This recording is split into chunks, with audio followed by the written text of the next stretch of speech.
बिस्मिल्लाहिर्रहमानिर्रहीम। Dear students, अस्सलाम वालेकुम।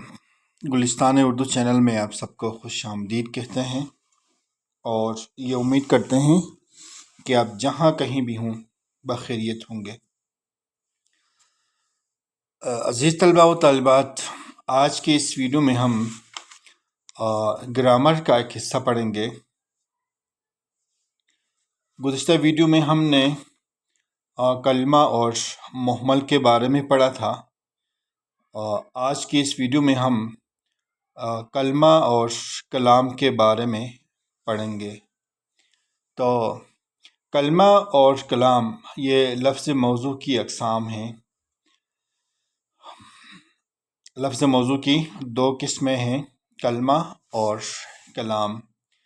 कलमा अकेले बामानी बामकसद लफ्ज़ को कलमा कहा जाता है, और जैसे घर, स्कूल है, मस्जिद, लड़का, किताब, मर्द, औरत वगैरह वगैरह।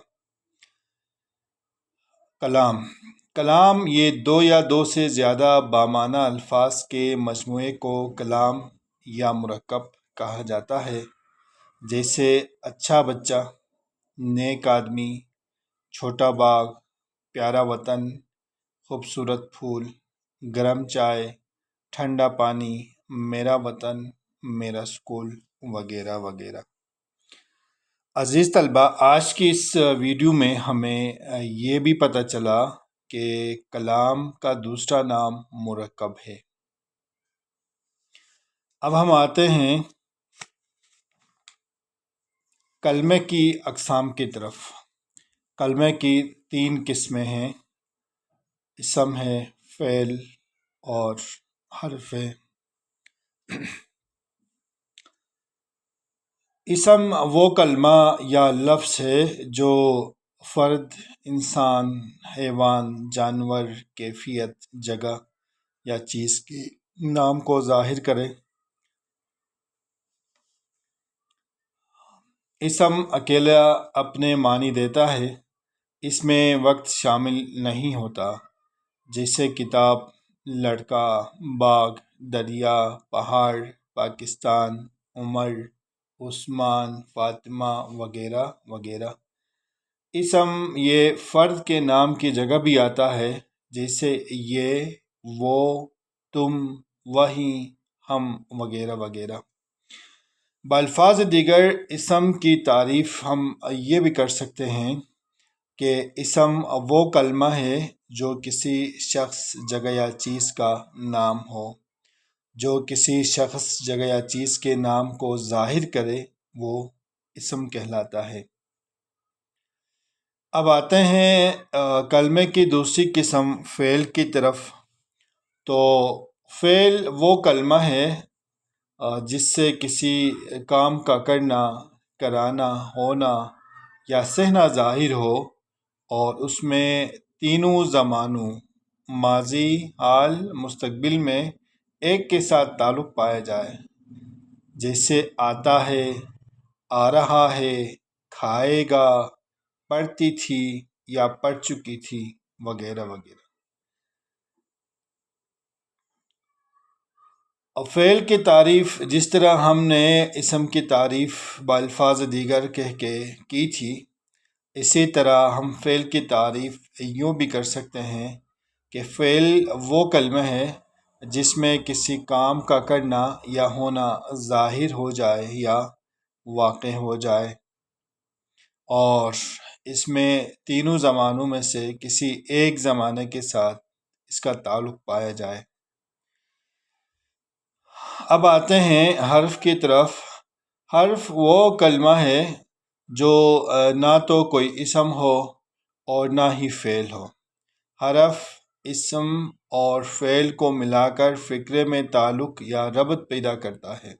जैसे का, के, की, पर, से, तक, को, ने, आगे पीछे वगैरह वगैरह। मसलन घर तक, स्कूल को, मेज़ पर वगैरह वगैरह। جس طرح ہم نے اسم اور فعل کی بالفاظ دیگر کہہ کے تعریف کی تھی، اسی طرح ہم حرف کی تعریف بھی یوں کر سکتے ہیں۔ حرف وہ کلمہ ہے جو اکیلے تو معنی نہ دے، دوسروں کے ساتھ مل کے معنی دے۔ ایک بات ہو گئی۔ دوسری بات یہ کہ حرف کی تعریف ہم یوں بھی کر سکتے ہیں کہ حرف وہ کلمہ ہے جو اسم کے ساتھ ملائے، فعل کو اسم کے ساتھ ملائے، اسم کو فعل کے ساتھ ملائے۔ یعنی حرف وہ کلمہ ہے جو دو اسموں کو ملائے یا دو فعلوں کو ملائے یا اسم اور فعل کو ملائے۔ جیسے اس کی ایک مثال ہے، میں سکول سے گھر تک گیا۔ میں سکول سے گھر تک گیا۔ اب اس جملے میں سکول سے گھر، یہ دو اسموں کو بیچ میں سے حرف ملا رہا ہے، اور میں سکول سے گھر تک گیا، اور آگے پھر گھر اور گیا، یہ اسم اور فعل کو ملا رہا ہے، حرف ملا رہا ہے۔ تو یہ حرف کی تعریف اور مثالیں پیش کی۔ اب ہم آتے ہیں اسم اور فعل میں فرق کی طرف کہ اسم اور فعل میں فرق کیا ہے۔ تو اسم میں وقت کا ذکر نہیں ہوتا، جبکہ فعل میں وقت یعنی تینوں زمانوں میں سے کوئی ایک زمانہ پایا جاتا ہے۔ تو یہ اسم اور فعل میں فرق ہے۔ عزیز طلبہ، آج کی اس مختصر سی ویڈیو میں ہم نے کلمے کی اقسام کے بارے میں بتا دیا، تعریف اور مثالوں کے ساتھ۔ امید کرتے ہیں آپ کو ہماری یہ ویڈیو ضرور پسند آئے گی۔ اگر ویڈیو پسند نہ آئے تو آپ کمنٹس میں اپنی رائے کا اظہار کریں۔ اسی طرح کی دیگر ویڈیو سے استفادہ کرنے کے لیے آپ ہمارے ساتھ رہیے۔ گلستان اردو چینل میں پہلے سے ہیں یا ابھی آئے ہیں، نیو دیکھ رہے ہیں، تو اگر اس کو سبسکرائب نہیں کیا ہے تو سبسکرائب کریں۔ اپنا ڈھیر سارا خیال رکھیں۔ ملتے ہیں ایک نئی ویڈیو کے ساتھ۔ اللہ نگہبان۔